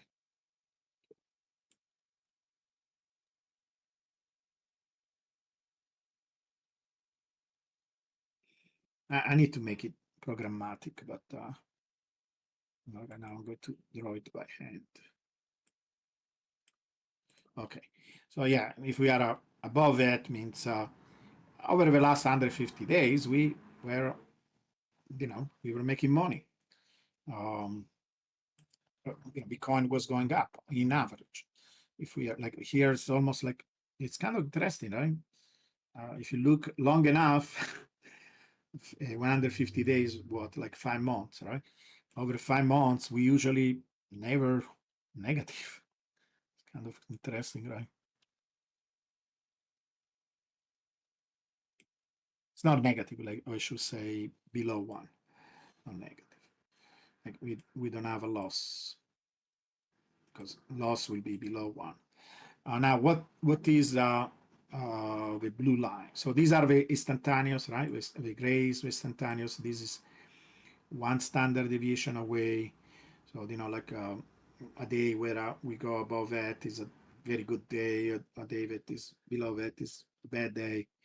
But in general, look at this. The average. This is another thing that people should show. They never show this on TV, right? So look at Bitcoin. If you look at 5 months returns, it's rarely we go lower than 1. We are always basically winning. Like what the heck? Now, and you can look at even longer. But in general,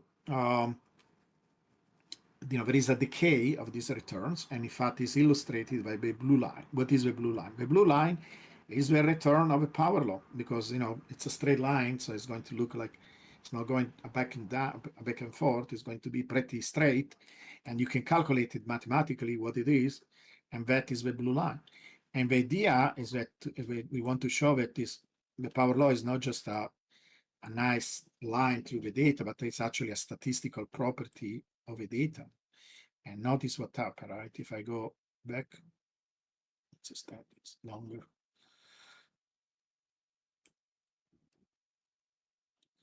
If I go back, you see how the returns go higher and higher and higher. These are the average returns due to the power law. Notice what happens, that they were really high, right? Like basically more than 1% a day. That when to compound that, like you get crazy. That's incredible. Yeah, it's incredible. Again, early in the history, like even 2011, we were making more than 1% a day. That is absurd. And notice how the average returns follow that blue line in average, right? They oscillate around it. You see how they decay, and it's a good representation. And so it's not just a line through the price, it's also a line through the returns. It actually, if you understand how the return, because with return in general should detrend the data. But in this case, because it's such a deep statistical property, they actually follow the power law. So it's really, really interesting. So the returns due to the power law, basically an average return for the real returns. And what I draw here are two more lines, the white, the green, and the purple. And what these lines represent is basically which kind of returns we need to reach this 200,000 result. So that is the green line. So basically, it turns out if you go to the previous returns, like during the last bubble, because once we start to go up, it's relatively consistent and it follows an exponential. You can calculate what was the average compounded return. And last bubble was a kind of 0.5% per day. It is still amazing, like it's not one, but it was 0.5%. So if you compound it, you get crazy values, and the previous bubbles was 1.03, 0.1. The first one was like 1.2 almost, every day. It was crazy. And this is why you could get like, 10 times from the baseline, right now we are going 80% from the baseline. So it's 0.33. And here is the range of time where this white line will need to go kind of above that green or at least over around it. It can oscillate, but it should stay kind of. Tell me again? On In average, average, it's got yeah, yeah, exactly. the green. And the purple line is 500. You can see it's quite unlikely, And I didn't draw the 1 million, but it's about 1 point. So basically, we need 0.66% per day, a day to reach 500 and 0.75, something like that for 1 million. But I will say it's quite unlikely, right? We will have to go up faster, much faster than we went to last bubble. Not quite like the previous bubble, but we were talking about market caps were 10 times, so 50 times smaller. Right now we're talking about a trillion market cap, but by the time the price starts to go up, it will be even bigger. It's very unlikely that I will be happy with 0.33% per day, Right. consistently. Well, there would have to be some unforeseen event, right? Like a currency crisis or something of that nature, right? Exactly. Or using it as a reserve asset, right? So But probably it's not going to happen, because one of the theory behind the power law is that everything that happens to the Bitcoin is proportional to where Bitcoin is, and so right now events like being adopted by a huge, like a large state, like Russia, China, etc. We are not there yet, right? So probably that will happen when Bitcoin surpasses gold, maybe even reaches like 100 trillion. So you can predict when that is going to happen, but we are not there yet, And we have also a relatively short amount of time to do that because it's basically this range here that I drew. This range here, this is where we need to go. Right now, we are even lower than the power law. And the power law right now, just to give an idea, we are making 0.1% a day. And that number is going down relatively slow. You can see that it slowed down. The diminishing return are slowing down. They went down very fast in the beginning, and now they are slowing down. If you compound 0.1% a day, you get 46% a year. This is what we are making right now. And you can see the white line is below that because we had this descending price for quite a while, so it needs to recover, go above a blue line. And also it's another way of thinking why it's such a good idea to sell something at the top, because if imagine we compound 0.33% a day, that is about 3 times what we are doing right now. So you have 1 year where your returns go up by a factor of 3, and if you don't lock them by selling when we're going down, and we're going down towards the power law and towards that 0.11, and actually it's going to be less in 2 years from now, when the entire cycle is over. It's not such a good idea at all not to take some of the gains, take some of the returns. That's why I'm here. That's why I'm here. I came in at the top of the last cycle, right? Right. I was that guy buying in the 60s and just getting in. But luckily, I kept investing all the way down and bought some at the 15 mark and then invested all the way up. So there you go. Yeah. That's how you do it. So yeah, exactly, right. So we have a lot of tools, and one of the beauty of this guy is that as we start to collect data, like maybe the first month, the second month after the bull run starts, we will be able to monitor and see, are we actually going there, right? Or are we on track? Because if this guy doesn't start to go above that green line pretty quickly and stays there consistently, then we are not even reaching 200. And then, or if we are on track to stay there, because remember, it needs to stay there pretty consistently to go to 500, right? So not just it needs to climb there, but actually stay there and do, it can go a little bit higher, and then the total average will be like that, but it needs to do a lot of things very quickly, so we can actually monitor it and say, okay, we are kind of on the right path to reach 200,000 or maybe even 300. So something that we can monitor. We can look at different length of a moving average, and say, yeah, okay, looks like we will make it, or no, so we can actually know ahead of time how well we are on track, so it's a very nice, interesting indicator. And finally, we have this one that is not ready available, but I done it. And so I'm waiting for approval from TradingView, and then I will add it to all the insiders. But basically, I don't know if you do any micro strategies and other things that we could do to amplifying our gains and buy more Bitcoin. But basically, I did a model where I look at the relationship between MicroStrategy and Bitcoin, and basically there is a power law, and it's a power law with the slope is 1.3 or something. So kind of tell us there is a premium, about 30% premium of MicroStrategy relatively to Bitcoin. Again, we will have to see if it continues to be like this. But the red line, so the blue line is the real price, and the red line is the model that is derived from that power law relationship.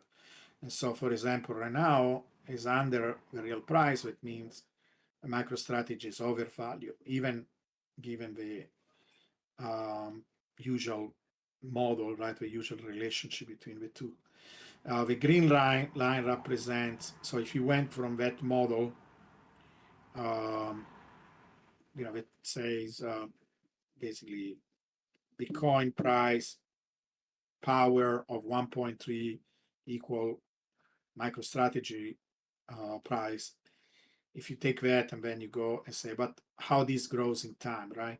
It will give you a power law. How this basically is the power law for the red line. That is the model. And that power law, it's a power law with 7.2. So basically, we go from 5.7, that is the power law for Bitcoin, to 7.2. So it's very similar, right? It's just a steeper. So it's basically telling that MicroStrategy is like a supercharged Bitcoin power law, a more aggressive Bitcoin power law. It kind of makes sense. And notice, of course, if you go earlier, when this relationship is only valid since they adopted Bitcoin, right? With this kind Bitcoin, of in the 2020, right? Before we were not doing Bitcoin, so there is no relationship, right? That makes sense. There is no relationship at all. But look at this, when they started to adopt Bitcoin, I think it was like what, August 2020, right? When was it? I don't know. Yeah, I don't know either. Something like August 2020. You see how the price started to, or maybe early, but you see how the price started to be more and more correlated. And once they started to buy a bunch of Bitcoin, and now it's very correlated. Now that So this is relationship. go ahead. Ask again your question. No question. I was just going to say it's a very it's obvious the relationship. Yeah. So it could be used where maybe you buy MicroStrategy when it's undervalued, when you sell it when it's overvalued. Maybe if you have a portfolio where you have a balance of the two, you change the balance, where it's always like 50-50 or something, and you adjust it according to what is undervalued, what is overvalued. So there are many different approaches. So maybe this helps you with options, if you do options, etc. That is again something that we want to explore. I worked on a couple of other indicators. I don't know if the planets are going to help, but the planets is good, as somebody was showing me, because we can make this into the clock. So then it will be our version of a clock instead of relying on this external company. But I did other one. This one, for example, is based on percentile. We could do it in two ways. We could use because they have been in circulation this percentile. This one is the adaptive form of a percentile. But what I can do, I can add a button where we switch between a fixed percentile and an adaptive one. Again, the adaptive maybe is going to give us some levels that are interesting. But the usefulness of a percentile is that it tells you like worst and best case scenarios. Like, for example, as you go higher and higher, to these percentiles, it's like, okay, if everything really went, like kind of reproduce the peak that we had, like at, 2 bubbles ago, whatever, 2 cycles ago, what will you expect, right? And that kind of like the craziest possible case, because you will expect that the price goes as went up as much in terms of percentile, in terms of range, like a statistical range, as crazy as some of the first bubbles. And so you see here, it kind of projected it to where we're expecting the top. I have some problem projecting this, but it's kind of interesting. So it's worst case, and I'm sorry, best case scenario, if we even repeat the craziness of the first bubble, but I think it's impossible given the market cap, we get close to 500,000. So that is what S2F is actually projecting now, and that means we will have to repeat the craziness of the bubbles that we had in the beginning. That is pretty unlikely. So this will be cool to have. We can add it soon, and we can have a 2 version. One is adaptive, and the other one is not. And That's yeah, really handy. yeah, it's a cool one, right? So basically, these are percentiles in the sense that as you go higher and higher, it's representing more and more of the data, right, up to where it's including everything that ever happened to the history of Bitcoin. And if you go down, it's the other way around, where you are more selective. And it's not much clear from this one, but in the fixed one, I think if we go something like 0.5 or 1% or something, we get very close to the bottom, very close to the support line. So I already done this, we can add it. So I'm trying to add at least one indicator per month, where at a certain point we are going to have like a huge arsenal of different things, and we can look at it in different ways. Yeah, so these are kind of close up of the adaptive one. But this kind of ends the presentation.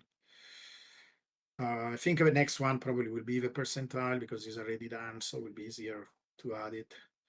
I don't know if we had any saving face. Remember what was in the wish list? Did any other indicator that people liked that we should try to make soon?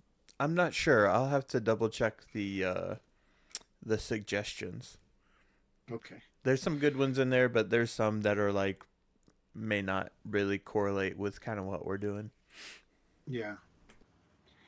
Okay. Yeah, these are kind of ends. As always, like I was trying to make it very short, but it took 2 hours. But I'm okay.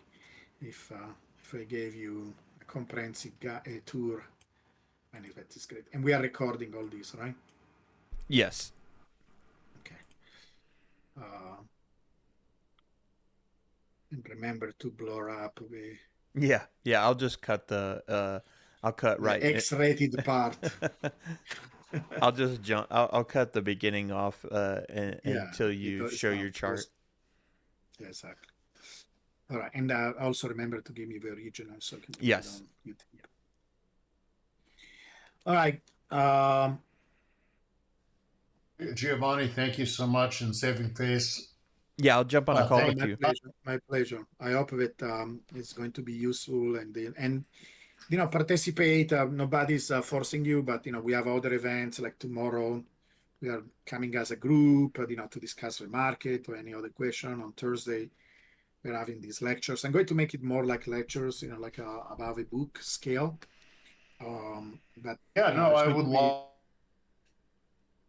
yeah, and it's going to be on YouTube because I'm me to be posting it on joining some of YouTube. those meetings. Yeah, And yeah. saving face, do you mind if we defer a meeting to another time? Sure. I'll be free basically all day tomorrow if you'd like to do it tomorrow. Oh, hello? Can you guys hear me? Yeah, can you hear it? Uh, I've been cutting in and out quite a bit. I'm not sure why, but yes, anyhow. we can. If you can hear me, I'm totally fine. I was gonna help him. He's new to TradingView, and I was just gonna help him set up his TradingView and kind of. Perfect. Yeah, thank you for that. Yeah, yeah, no problem. Thank you so much. Yeah, Sammy Face is incredibly generous with his time and like so useful. I don't know what I will do without him. He's like No problem. I can super, see his expert. yeah, super moderator. All right, guys, thank you so much for your time. See you soon. All right, take it easy. Bye.